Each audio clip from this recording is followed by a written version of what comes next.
अस्सलाम वालेकुम एवरीवन। आज हम एमडी केट के 2024 के टेस्ट का फिज़िक्स का पोर्शन सॉल्व कर रहे हैं, जिसमें पहला सवाल है हमारे पास कि Newton second is the unit of which quantity.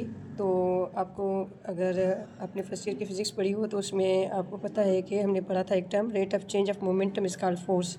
यानी मोमेंटम वो क्वांटिटी है कि जिसके ज़रिए हम फोर्स को कैलकुलेट कर सकते हैं।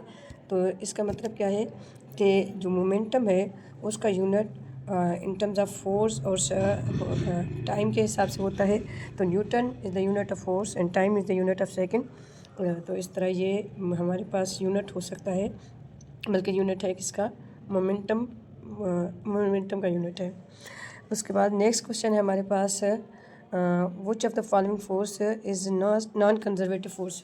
नॉन कंजर्वेटिव फोर्सेस दर हकीकत वो फोर्सेस होते हैं जो पाथ डिपेंडेंट ना हो, डिपेंडेंट हो। यानी कंजर्वेटिव फोर्स का मतलब होता है कि जिसमें किसी चीज़ का कंजर्व होना, यानी जो पाथ डिपेंडेंट होंगे उनको हम कंजर्वेटिव फोर्सेस कहते हैं। और नॉन कंजर्वेटिव फोर्सेस वो फोर्सेस होते हैं जिनको ऊपर पाथ डिपेंड नहीं करता। तो नॉर्मल रिएक्शन फोर्स दर हकीकत एक पाथ डिपेंडेंट फोर्स है, क्योंकि हमें पता है कि जो नॉर्मल रिएक्शन फोर्स का अगर मैं आपको एग्जांपल दूं कि नॉर्मल रिएक्शन फोर्स जो है ना वो फ्रिक्शनल फोर्स के साथ उसकी डायरेक्ट प्रोपोर्शनलिटी है। और आपको पता है कि फ्रिक्शनल फोर्स जो है ना वो डिपेंड करता है किस पर, नॉर्मल रिएक्शन पर। तो फ्रिक्शनल फोर्स अगर एक नॉन कंजर्वेटिव फोर्स है, इसका मतलब क्या है, नॉर्मल रिएक्शन फोर्स भी एक नॉन कंजर्वेटिव फोर्स है। और वैसे भी हम कह सकते हैं कि नॉर्मल रिएक्शन फोर्स सॉलिड्स का एक अपवर्ड फोर्स है जिसका कंजर्वेटिव फील्ड के साथ कोई ताल्लुक नहीं है। उसके बाद है हमारे पास next question, inelastic collision for inelastic collision which all of the following is correct.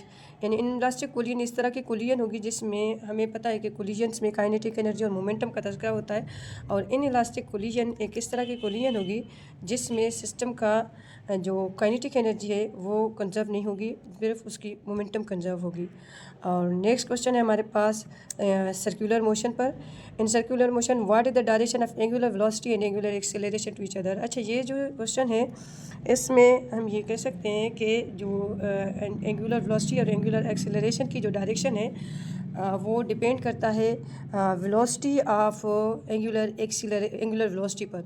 अगर एंगुलर वेलोसिटी की वेलोसिटी इंक्रीजिंग आर्डर में है तो उनका डायरेक्शन सेम होगा। अगर हम अपोजिट की बात करेंगे तो एंगुलर वेलोसिटी और एंगुलर एक्सेलरेशन अपोजिट तब होंगे जब उनमें एंगुलर वेलोसिटी और एंगुलर एक्सेलरेशन, अगर एंगुलर वेलोसिटी डिक्रीज़ हो रही होगी तो हम कहेंगे कि एंगुलर वेलोसिटी और एंगुलर एक्सेलरेशन एक दूसरे के अपोजिट में है।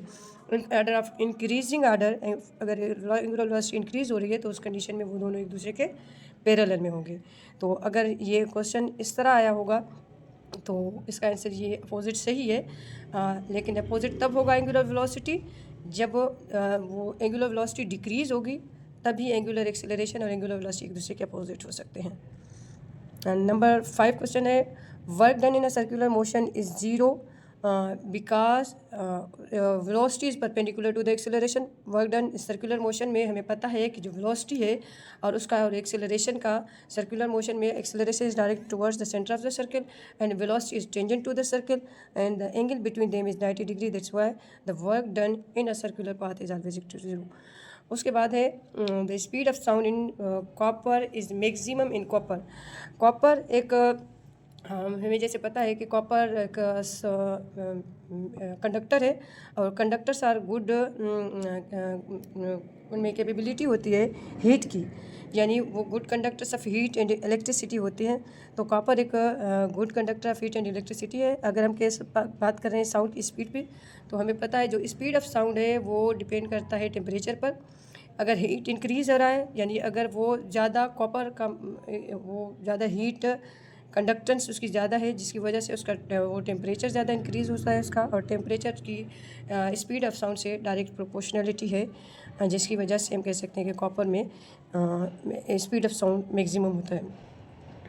नेक्स्ट क्वेश्चन है हमारे पास, what angle does longitudinal waves makes their propagation. We know that the longitudinal waves, in case of longitudinal waves, the medium particles of medium travel parallel to the direction of propagation of the wave, यानी जिस जो propagation of the wave होगी, जिस direction में waves propagate कर रहे होते हैं उसके पैरेलल में होते हैं पार्टिकल्स। तो इसका मतलब होगा जब पैरेलल होंगे तो उनके दरमियान में जो एंगल होगा थीटा होगा वो 0 डिग्री होगा।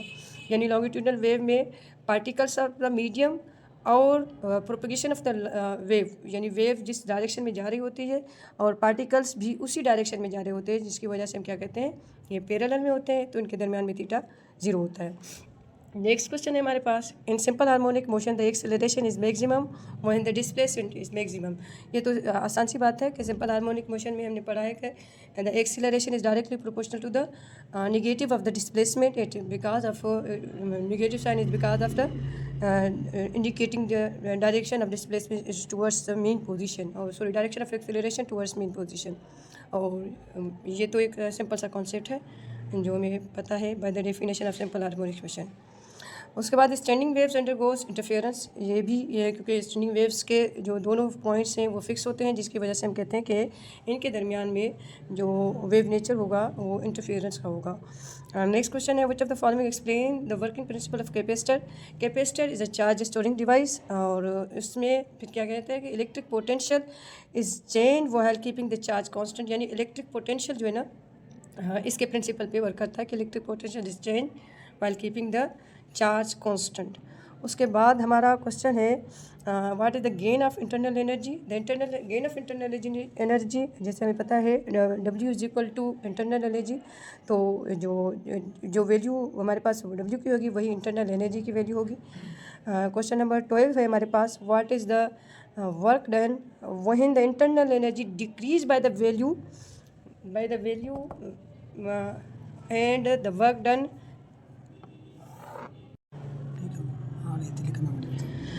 The value of work done हमें पता है, जो वर्क डन का फार्मूला है W is equal to minus U है, तो जैसे ही अगर हम पुट करेंगे वैल्यूज़ तो W is equal to change of U जो आ रहा है हमारे पास, अगर हम माइनस का साइन लिखेंगे तो जो यू हमारे पास इनिशियली था 200, उसमें से अगर हम जो डिक्रीज़ हो गई यू की वैल्यू वो 50 है, तो हमारे पास जो आंसर आएगा वो 150 आंसर आएगा। तो इसके बाद हमारा जो क्वेश्चन है वो है instantaneous velocity and instantaneous acceleration are in which direction to each other, यानी ये इनकी डायरेक्शन क्या होगी। हमने पढ़ा है कि जब हम वो ग्राफ पढ़ते हैं, वेलोसिटी टाइम ग्राफ पढ़ते हैं, जिससे हम इंस्टेंटेनियस वेलोसिटी और वेरिएबल वेलोसिटी या एवरेज वेलोसिटी निकालते हैं, तो किसी भी इंस्टेंट पर अगर हमें फ़र्ज़ करें कि किसी भी इंस्टेंट पर अगर हमें ये पॉइंट है, इस इंस्टेंट पर अगर हमें एक्सेलरेशन की वेलोसिटी मालूम करनी हो तो हम एक टेंजेंट लाइन ड्रा करते हैं, and we know that the tangent line is always perpendicular to the curve of the velocity. तो इसका मतलब क्या हुआ, जो इनके दरमियान में जो एंगल होगा वो 90 डिग्री का एंगल होगा। उसके बाद हमारा जो नेक्स्ट क्वेश्चन है वो है a battery is charge when an EMF of 12 volt, internal resistance of 20 ohm and the current is 0.1 ampere. What is the terminal velocity? Terminal velocity, अब यहाँ पर ये जो आंसर दिया हुआ है इससे मैं थोड़ा सा अगर मैं फार्मूला लिख के देती हूँ आपको टर्मिनल वेलोसिटी का, आप वैल्यूज जब पुट करेंगे हमें पता है EMF माइनस IR इसका फार्मूला है। यहाँ पर इंड्यूस जो EMF है उसकी वैल्यू है EMF ऑफ 12 वोल्ट माइनस और रेजिस्टेंस है हमारे पास 20 ओहम का, मल्टीप्लाई करेंगे इसको पास 0.1 एम्पियर के साथ, तो हमें जो वैल्यू मिलेगी वो 14 वोल्टेज नहीं मिलेगी, आई थिंक सो। और एक तो टर्मिनल वोल्टेज की जो डेफिनेशन है उसके भी हिसाब से कि टर्मिनल वोल्टेज जो हो वो हमारा जो इंड्यूस जो EMF वोल्टेज होता है उस सोर्स वोल्टेज से टर्मिनल वोल्टेज की वैल्यू डिक्रीज होती है because of this IR resistance which the drop voltage is drop across into the internal circuit. तो इस इंटरनल रेजिस्टेंस की वजह से जो टर्मिनल वोल्टेज होता है वो ड्रॉप होता है, और मैं इसका आंसर ये नहीं दूंगी क्योंकि मैं समझती हूँ कि जो वोल्टेज ओरिजिनल वोल्टेज है वो 12 वोल्टेज है, तो जो हमारे पास टर्मिनल वोल्टेज है वो इससे कम होना चाहिए, यानी 12 वोल्टेज से कम होना चाहिए, जबकि ये -14 is increasing order, I think so कि इसका आंसर ये नहीं आना चाहिए। वैल्यूज़ अगर आप पुट करेंगे तो इसका आंसर में भी 10 वोल्ट आ जाए, which is the value in the decreasing order of 12 voltage. आगे अल्लाह ही बेहतर जानता है, मेरे पास जितनी नॉलेज थी वो मैंने आपके साथ शेयर की। लेकिन अगर आप अपनी बुक को भी रेफ़र करेंगे फर्स्ट ईयर की फ़िज़िक्स की बुक में, वहाँ पर जब टर्मिनल वोल्टेज को एक्सप्लेन किया जाएगा तो वहाँ पर ये सेंटेंस दिया जाता है। और नेक्स्ट क्वेश्चन है हमारे पास, what is the electric field of a charge of 1 coulomb charge when the distance is 1 metre. हमें पता है जो फील्ड जो है उसका फार्मूला, फील्ड का फार्मूला अगर मैं लिखूं तो E is equal to the formula of field is E is equal to E is equal to KQ upon R square. If the value of Q is equal to 1 and R is equal to 1, तो बाकी बचेगा क्या, R square मतलब 1 का square is equal to 1, तो answer will be K। उसके बाद हमारा जो नेक्स्ट है वो है a disc is rotating at 1 revolution per second and decelerating uniformly. How many revolution it will come. देखिए रेवोल्यूशन पर सेकंड यहाँ पर आंसर दे भी रहा है कि रेवोल्यूशन पर सेकंड कितना है, 1 रेवोल्यूशन पर सेकंड उस डिस्क रोटेट किया उसने। जब उसकी जब वो डिक्रीज़ होगा, यानी जब उसकी रोटेशन डिक्रीज़ होगी तो पर सेकंड अगर 1 सेकंड में उसने 1 रेवोल्यूशन कंप्लीट किया है तो इसका मतलब क्या है, पर सेकंड का टाइम अगर 1 सेकंड है तो डिक्रीज़ अगर होगा तो वही हमारे पास वो रेस्ट में आ जाएगा और जो रेवोल्यूशन आएगा वो 1 सेकंड ही आएगा। नेक्स्ट क्वेश्चन है हमारा वो कुछ इस तरह है कि what is the slope of IV graph, यानी जो स्लोप मिलता है हमारे पास ग्राफ में वो कंडक्टेंस की सूरत में, जो जब कंडक्टर होता है तो उसका जो ग्राफ होता है वो एक स्लोप की फॉर्म में होता है। जब हम ओहम्स लॉ अप्लाई करते हैं सर्किट पर तो उस पर जो हमें ग्राफ मिलता है वो एक स्लोप मिलता है, IV का स्लोप मिलता है। और Henry is the unit of conductance, inductance, वो तो एक कॉमन सी बात है, आपको पता होगा।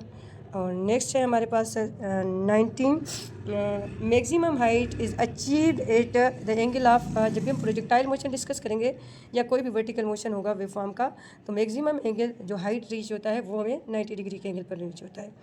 और नेक्स्ट है उसके बाद क्वेश्चन हमारे पास question number 20, are you have the having frequency of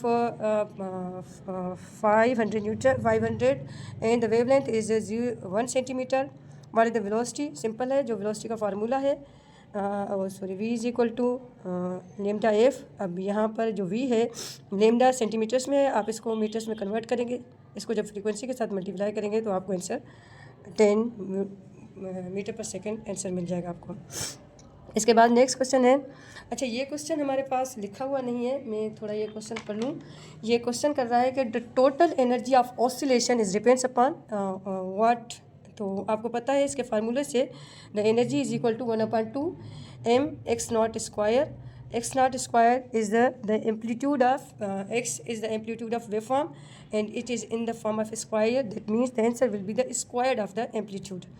और उसके बाद in which of the combination the current is maximum, we know that the only condition in which the current will same is the series combination.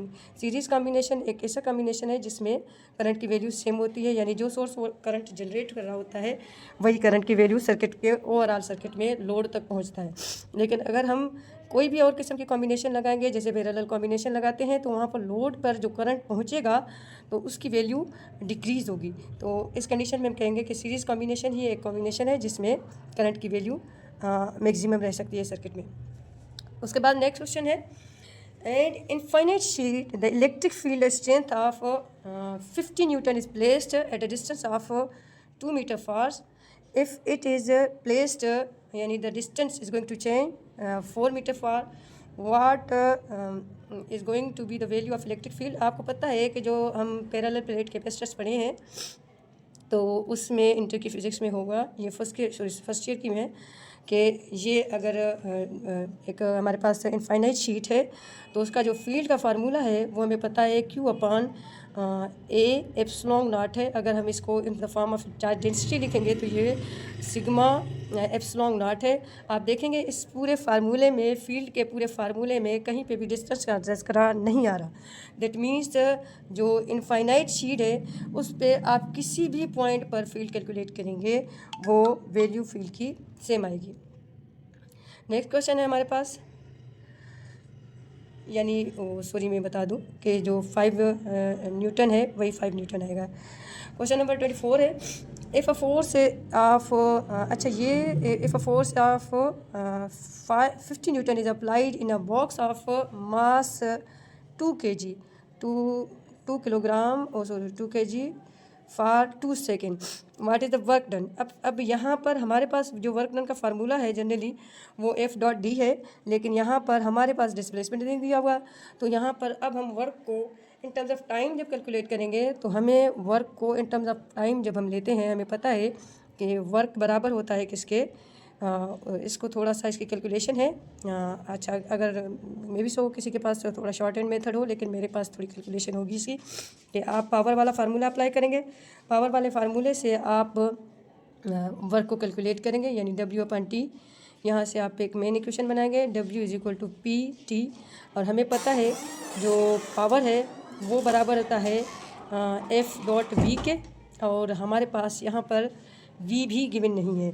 यानी सबसे पहले हमें क्या करना पड़ेगा, V की वैल्यू निकालनी पड़ेगी और उसको हम पावर के फार्मूले में पुट करेंगे, पावर कैलकुलेट करेंगे और फिर उसको अपने इस मेजर इक्वेशन में पुट करेंगे। यानी इसके स्टेप्स कुछ बनेंगे इस तरह कि आप rate of change of momentum वाला फार्मूला अप्लाई करें। यानी हम लिखेंगे कि we know that F = mv/t, this is the formula of rate of change of momentum.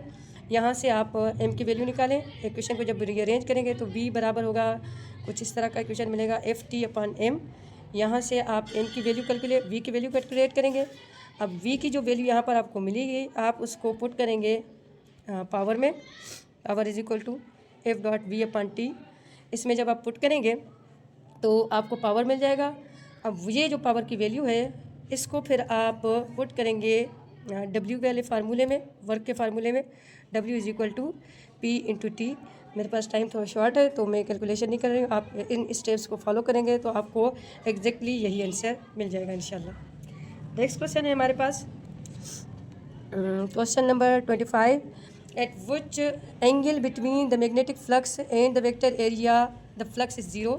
We know that the flux is the dot product of magnetic field and the cross sectional area. और हमें पता है कि dot product का मतलब क्या होता है, रेशियो जो होगा वो कॉज रेशियो होगा, और कॉज रेशियो जो मैक्सिमम 0 अगर आपको कॉज रेशियो में चाहिए तो आपने एंगल 90 डिग्री रखना पड़ेगा, क्योंकि कॉज इज़ 0 at 90 डिग्री। और नेक्स्ट क्वेश्चन है इसके बाद हमारा एरिया अंडर द, ये भी एक सिंपल कॉन्सेप्ट है, area under the velocity time graph give the displacement. We know that the rate of change of displacement is called velocity. That means we get the